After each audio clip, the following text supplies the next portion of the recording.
Hello दोस्तों, मैं आपका दोस्त बीएमपी और हाजिर हूँ एक नए वीडियो में। और इस वीडियो में बात करने वाले हैं पल्स के बारे में। जी हाँ दोस्तों, यह वीडियो बहुत ही इंपॉर्टेंट होने वाला है। पल्स रेट क्या होती है, कहाँ कहाँ से हम पल्स फील करते हैं, सीपीआर के दौरान कौन सी पल्स फील करते हैं, एडल्ट में सीपीआर के दौरान कौन सी पल्स फील करते हैं, अगर इन्फेंट में अभी बच्चों में सीपीआर कर रहे हैं तब कौन सी फील करते हैं।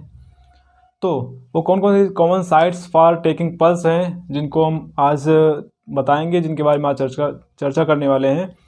नॉर्मली अगर हम पल्स रेट फील करते हैं तो मोस्ट कॉमन असेसमेंट करने की कौन सी पल्स है, सारी बातें बताएंगे, सारी जानकारी बताएंगे। वीडियो बहुत ही बेहतरीन होने वाला है। चैनल को सब्सक्राइब कर लेना, नए हो तो लाइक कर देना अगर अच्छा लगे तो। चलिए वीडियो शुरू करते हैं। तो पल्स का मतलब क्या होता है, पहले पल्स का मतलब जान लेते हैं। पल्स का मतलब होता है rhythmic expansion and recoil of arteries due to contraction of left ventricle. इसको फिगर के माध्यम से समझाने की कोशिश करते हैं। देखो, यहाँ से निकलता है एओर्टा और यहाँ से निकलता है पल्मोनरी आर्टरी, ठीक है। अब देखना, तो जब हमारा लेफ्ट वेंट्रिकल कॉन्ट्रैक्ट करता है तो हमारी जितने भी आर्टरीज हैं, आर्टरीज में जब ब्लड होता है वो एकदम से फ्लो जब जाएगा कॉन्ट्रैक्शन के दौरान तो फैल जाएंगी, तो क्या होता है एक्सपेंशन। लेकिन जब हमारा लेफ्ट वेंट्रिकल क्या होगा, डायस्टोल होगा। क्या होगा, डायस्टोल जिसको बोलते हैं रिलैक्सेशन। देखो, जब हमारा लेफ्ट वेंट्रिकल कॉन्ट्रैक्ट होता है तो हमारी आर्टरीज में एक्सपेंशन होता है। लेकिन जब हमारा लेफ्ट वेंट्रिकल रिलैक्स होता है या फिर डायस्टोल होता है तो क्या होता है, आर्टरीज क्या करते हैं, रिकॉइल कर जाते हैं, मतलब बैठ जाते हैं सिकुड़। समझ रहे बात को, जो उसमें उछाल आया था वो कम हो जाता है, ठीक है। तो जिसकी वजह से हमारा पल्स बन जाता है, तो इसको बोलते हैं पल्स, ठीक है। तो डेफिनेशन क्या हुआ पल्स का, rhythmic expansion and recoil of arteries due to contraction of left ventricle is known as pulse, ठीक है। ये हो गया पल्स में। बात करें कॉमन साइट्स कौन कौन सी जहाँ से हम पल्स करते हैं, तो कॉमन साइट्स होती हैं यहाँ पर टोटली 9, ठीक है, जहाँ से पल्स को फील किया जा सकता है। देखो, वो सारी पल्स हम आपको बताने वाले हैं। अब आप रेडी हो जाइए, आप भी साथ में पल्स को फील करना, ठीक है। जो पहली पल्स के बारे में बात करने वाले हैं, टेम्पोरल पल्स। टेम्पोरल पल्स कहाँ फील होगी, जो हमारा जो दोनों टेम्पोरल बोन है तो वहाँ पर फील होगी। हमारा जो कान का ट्रैगस है, ये ट्रैगस के जस्ट अबव, यहाँ पर आप फिंगर को रखना, यहाँ पर आपको फील हो जाएगी टेम्पोरल पल्स, ठीक है, जो दोनों तरफ फील होगी। यहाँ ट्रैगस इधर रखना, फील हो जाएगी आपको, ठीक है। दूसरी है carotid pulse. Carotid pulse is situated on the either side, या फिर carotid side is present on the either side of Adam's apple. इसको बोलते हैं एडम्स एप्पल। एडम्स एप्पल के दोनों तरफ ये कैरोटिड पल्स फील होगी। देखो, कैरोटिड पल्स को फील करने का थोड़ा यहाँ पर लॉजिक बताया जाता है कि जो ये कैरोटिड पल्स होती है इसको 10 सेकेंड से ज़्यादा प्रेस करके नहीं रखना है। दूसरी बात ये है कि जो दोनों कैरोटिड होते हैं, एक इस तरफ एक इस तरफ, दोनों को एक साथ कभी भी प्रेस नहीं करना है। इसके पीछे का लॉजिक क्या है, रीज़न क्या है। देखो, ये जो कैरोटिड पल्स है इसके थ्रू हमारे ब्रेन तक ब्लड जा रहा है, ब्लड के थ्रू ऑक्सीजन जा रही है। जो ऑक्सीजन जा रही है, ब्लड जा रहा है, तो हमारे बॉडी को मतलब ब्रेन को नहीं मिल पाएगा, जिसकी वजह से सिनकोप कर जाएगा बंदा, ठीक है। कोई भी जो पर्सन है अगर दोनों को ऐसे दबा दिया 10 सेकंड से ज़्यादा तक तो सिनकोप कर सकता है, ठीक है। तो ना तो एक को 10 सेकंड से ज़्यादा दबाना है और ना ही एक साथ दो को, ठीक है। तो ये होता है कैरोटिड पल्स। नेक्स्ट बात करते हैं अपाइकल पल्स। थर्ड नंबर पर कौन सी है, एपाइकल पल्स। एपाइकल बोले तो हार्ट, ठीक है, जिसको बोलते हैं हार्ट। हार्ट कहाँ से सिचुएटेड होता है, ये हमारी जैसे कि क्लेविकुलर बोन होती है, इसको बोलते हैं क्लेविकुलर बोन या फिर ब्यूटी बोन। क्लेविकुलर बोन होती है तो उसके मिड से लेकर के, ये पूरी क्लेविकुलर है, इसके मिड में यहाँ मिड क्लेविकुलर लाइन पर फिफ्थ इंटरकोस्टल, यहाँ पर जो इंटरकोस्टल है ना, 1 2 3 4 5, 5th intercostal below the nipple, जो निप्पल होता है यहाँ का उसके नीचे, और ये होता है बीच में स्टर्नम, साइड बता रहा हूँ, ये होता है स्टर्नम, स्टर्नम से left side 3 inch, left side 3 inch पर हम इसको फील करते हैं, ठीक है। और ये एक ऐसी पल्स होती है जिसको हम स्टेथोस्कोप से सुनते हैं, ठीक है।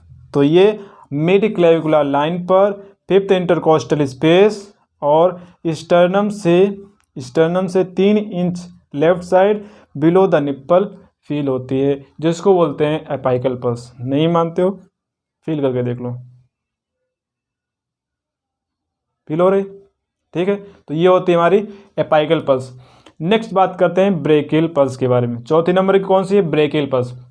अब बात करते हैं ब्रेकियल पल्स के बारे में। जी हाँ दोस्तों, ब्रेकियल पल्स एक ऐसी पल्स है जो सीपीआर देने के समय यूज की जाती है। किसमें? इन्फेंट में, चिल्ड्रन में। जब हम सीपीआर करते हैं तो उस समय यही पल्स फील की जाती है, और जब एडल्ट में सीपीआर किया जाता है तब वहाँ पर कौन सी पल्स फील की जाती है? कैरोटिड पल्स का उपयोग किया जाता है। या फिर जब एडल्ट में सीपीआर किया जाता है तो कैरोटिड पल्स का यूज़ करते हैं। जब इन्फेंट या फिर बच्चों में जब सीपीआर किया जाता है तब ब्रेकियल पल्स का यूज़ करते हैं। तो ब्रेकियल पल्स कैसे फील होगी? हैंड को आगे लाना, ये हमारा लेफ्ट हैंड है, लेफ्ट हैंड के इनर साइड यहाँ से लेकर के जाओ इधर, ऐसे प्रेस करो, आपको फील हो जाएगी। उसी प्रकार से इस हाथ में भी देखो, यहाँ से इनर स्पेक्ट से ले जाओ और यहाँ पर आपको यहाँ प्रेस करो, आपको फील हो जाएगी। ये होता है एंटीक्युबाइटल फोसा, ठीक है। यहाँ पर आपको फील होगी ब्रेकियल पल्स, और यहीं से 2 निकल के जाते हैं ऐसे, एक चली जाती है रेडियल की तरफ, एक चली जाती है अल्नार की तरफ। यहाँ पर रेडियल बोन, यहाँ पे अल्नार बोन। तो रेडियल की तरफ जो जाती है उसको बोलते हैं रेडियल पल्स, और इधर चली जाती है अल्नार की तरफ तो इसको बोलते हैं अल्नार पल्स, ठीक है। तो मेन होती है रेडियल। चौथी बात की ब्रेकियल के बाद रेडियल जो होती है वो मोस्ट कॉमन होती है पल्स असेसमेंट के लिए। मोस्टली अब अगर कहीं आप हॉस्पिटल में जाते हैं, किसी डॉक्टर के पास जाते हैं, तो क्या करता है, आपकी यही रेडियल पल्स को पकड़ता है। और पुराने ज़माने में लोग क्या थे, लोग पल्स को पकड़ के बता देते थे कि आपने क्या खाया है या फिर आपको क्या बीमारी है। तो ये पल्स के थ्रू सब कुछ बता देते थे। पता नहीं उनको किस प्रकार से नॉलेज थी या फिर किस प्रकार से नॉलेज था, उनको किस प्रकार से बता देते थे, वही जाने। तो ये नब्ज पकड़ के वो सब कुछ बता देते थे। तो ये मोस्ट कॉमन है पल्स असेसमेंट के लिए, ठीक है, रेडियल पल्स। नेक्स्ट बात करते हैं फीमोरल पल्स। फीमोरल पल्स कहाँ प्रेजेंट होती है? देखो, ये कोई बंदा है, ठीक है,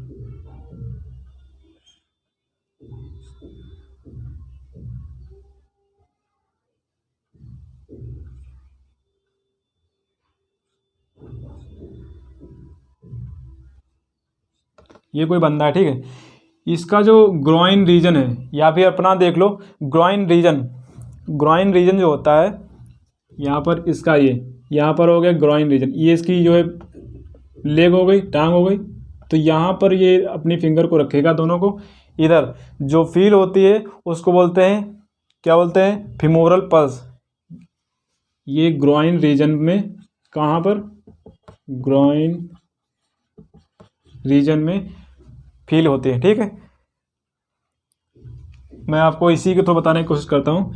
ये देखो, यहाँ पर अब अगर आप अपनी फिंगर को रखेंगे तो यहाँ पर आपको फील होगी फीमोरल पल्स, ठीक है।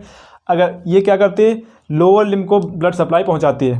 नेक्स्ट है पोप्लीटियल। देखो, हमारी जो हमारी नी कैप है, जिसको घुटना बोलते हैं, घुटने के जस्ट पीछे अगर आप अपनी फिंगर्स को रखेंगे तो वहाँ पर आपको फील होगी पल्स, जिसको बोलते हैं पोप्लीटियल पल्स। पोप्लीटियल फोसा होता है पीछे का। जैसे यहाँ पर ये था एंटीक्युबाइटल फोसा, उसी प्रकार से समझ लो ये कोहनी है। अब अगर हम पैर की बात करें तो समझ लो ये घुटना है, घुटना ये आगे हो गया, नीचे पीछे होती है पोप्लीटियल पल्स। पैर की बात कर रहा हूँ, समझ लो, मान लो ये घुटना है, घुटने के पीछे अगर आप फिंगर्स को रखते हैं तो वहाँ पर आपको फील होती है पल्स, जिसको बोलते हैं पोप्लीटियल पल्स, जो पोप्लीटियल फोसा में होती है, ठीक है। जो हमारे लोअर लिम्ब को ब्लड सप्लाई पहुंचाती है। नेक्स्ट होती है डोर्सालिस पेडिस।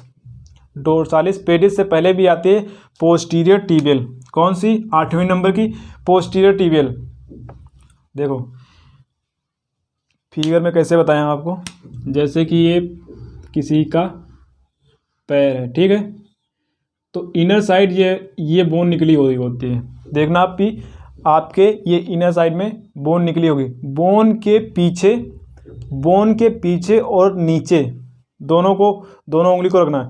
जैसे ये आपकी बोन निकली हुई है, पीछे पैर में फील करना, और यहाँ पर आप बोन जैसे ये निकली हुई है, यहाँ पीछे फील करना, आपको फील होगी, जिसको बोलते हैं पोस्टीरियर टिबियल पल्स।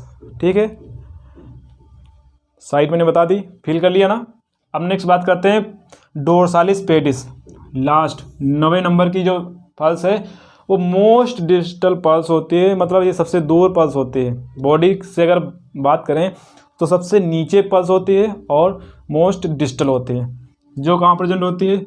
जहाँ पर हम शूलेस बांधते हैं, ये यहाँ पर प्रेजेंट होती है। पैर को आगे किया, पैर के ऊपर उंगली रखना, जहाँ पर हम शूलेस को बांधते हैं वहाँ पर आपको फील होगी।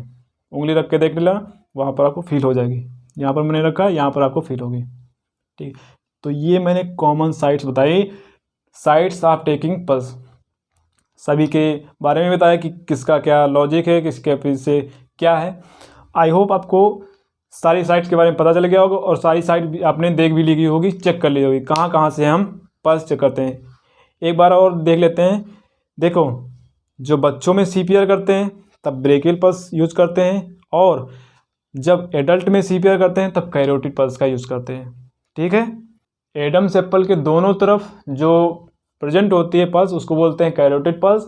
इसको एक साथ दोनों को नहीं दबाना है, दोनों को प्रेस नहीं करना है, और सिंगल भी चेक कर रहे हो तो 10 सेकेंड से ज़्यादा इसको प्रेस नहीं करना है। ठीक है, अब नेक्स्ट बात कर लेते हैं पल्स रेट के बारे में। पल्स रेट क्या होती है? 1 मिनट में जितनी बार हमारा एक्सपेंशन यानी रिकॉइल होता है उसको बोलते हैं पल्स रेट, या फिर बोले 1 मिनट में जितनी बार दिल धड़कता है उसको बोलते हैं पल्स रेट, जो होती है 60 to 100। एवरेज की बात करें तो 60 से 100 बीट पर मिनट होती है एडल्ट में। ठीक है, अगर 100 से ज़्यादा बढ़ जाती है तो उसको बोलते हैं टैकीकार्डिया। अगर 60 बीट पर मिनट से कम हो जाता है तो उसको बोलते हैं ब्रेडीकार्डिया। फीटल हार्ट रेट क्या होती है, जिसको FHR बोलते हैं, जो डॉपलर से चेक की जाती है प्रेगनेंसी के दौरान। जब बच्चा पेट में होता है तो फीटल हार्ट रेट कितनी होती है? तो वो होती है 120 से 160 बीट पर मिनट। जब बच्चा न्यूबॉर्न जन्म लेता है तो 120 से 140 हो जाती है, और जैसे ही उसकी एज बढ़ती है उसी प्रकार से उसकी हार्ट रेट कम होती जाती है। ठीक है, एडल्ट में होती है 60 से 100 बीट पर मिनट। कोई 60 से 90 बताता है, एवरेज क्या है 60 से 100 बीट पर मिनट। 100 से ज़्यादा टैकीकार्डिया, 100 से कम 60 से कम bradycardia. So simple. Pulse rate की अबनॉर्मलिटी के बारे में अगले वीडियो में बात करेंगे। इस वीडियो में इतना ही। नॉलेज कैसे लगी कमेंट बॉक्स में ज़रूर बताना, एंड अगर इस वीडियो से आपकी थोड़ी सी भी हेल्प हुई हो ना तो इस वीडियो को लाइक कर देना, एंड नए हो तो चैनल को सब्सक्राइब कर लेना। मिलते हैं किसी नए और बेहतरीन वीडियो में, तब तक के लिए आप अपना ख्याल रखना। IBMP from BMP nursing classes support your dreams and wish you all the very best. You are the best. Keep watching, keep learning and keep growing, and I love you all. Thank you, धन्यवाद।